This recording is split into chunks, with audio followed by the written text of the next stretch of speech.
What up, everybody? So I'm back again for another movie review, and today we're going to be reviewing this film, By Night's End. This film is going to be releasing October 6th, digitally and on demand. Now, I got to read the synopsis early because I got an slight issue that I want to talk about with this. So, a couple wakes up in the night to a man searching for something in their home. After they are forced to kill him in self-defense, they decide to take an hour before calling the police to search for what they hope is a hidden fortune. Now, the reason I'm going to read the synopsis right away is because instantly, I don't know if I agree with the plot, like automatically. And what I mean by that is that, so someone entered your house looking for something, and you decided to kill him in self-defense. Cool. Especially depending on what state you're in. Like if you're in Georgia, you know, I guess that's like, it's automatic. That's a kind of a questionable thing here about how that works. Whatever. So instead of calling the cops, you decide to keep the body in the house and search for what he was searching for. But couldn't you just have called the cops, removed the body, and then went back to your house and search? Like, you know what I mean? Like, you could have just did it that way if you ask me. But no, but honestly, a part of me agrees with the strategy. A part of me doesn't. Because, number one, calling the cops, that probably doesn't always go the way you think it's going to go. Like, right? But also, too, there's a little bit of lack of urgency, shall I say, in what was happening. Because, again, a gun was discharged. Somebody was killed. And they were kind of like, what should we do? And all this other stuff. But like, whatever. But I will say this. I watched this twice. And I totally appreciated it much more the second time. Especially with Heather. Who's played by Michelle Rose. So that character is a little bit more complex than I initially thought it was. But going into it the second time.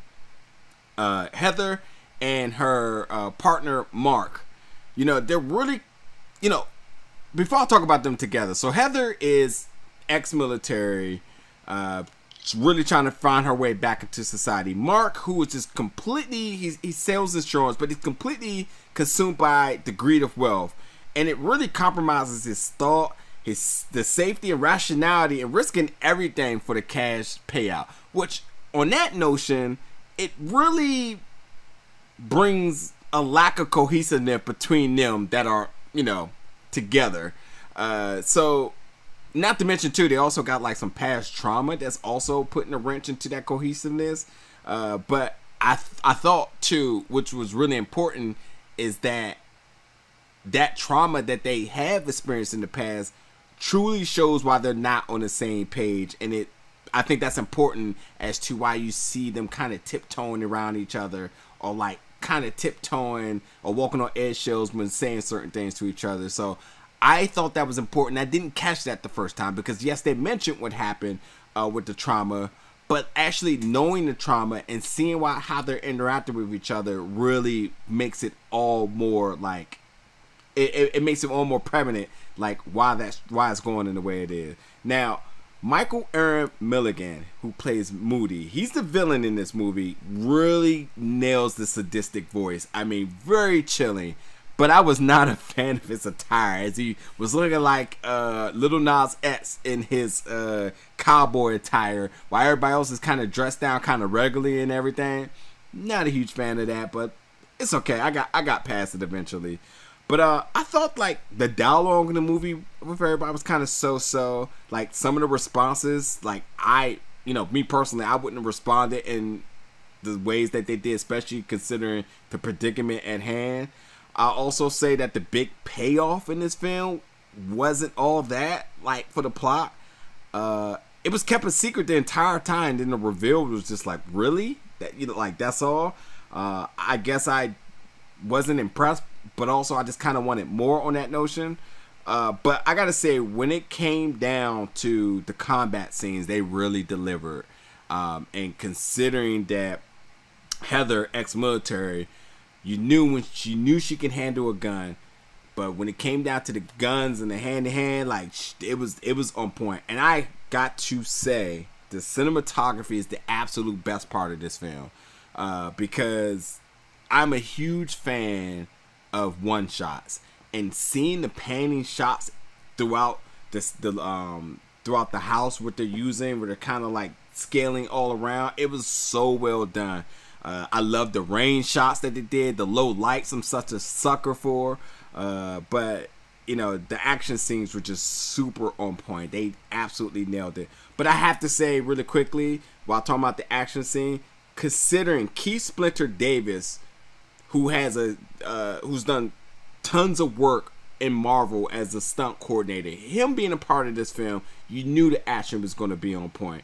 And truly, considering that and the cinematography together, was absolutely the strong side and points of this film.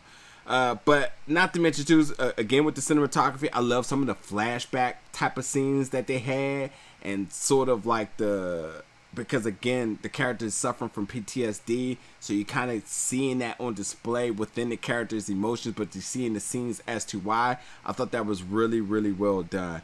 But to me, I thought the conclusion of the film just felt flat. I don't hate it or love it, but I am definitely intrigued to see what's to come from you know, who brought you this film, Walter White.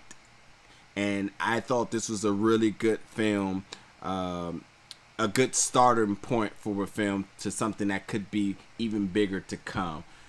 Minor issues with it, I guess, you know, it's always room to grow, and I thought that again this was definitely a good foundation, and for what it's worth, like the movie definitely kept me intrigued, despite, and again I watched it 2 times, so I just let you know. Oh, and not to mention, it was a 92 Corvette, and I love the car. Gotta love the classic. It's the final shot with it driving, I was like, yeah, that's really dope.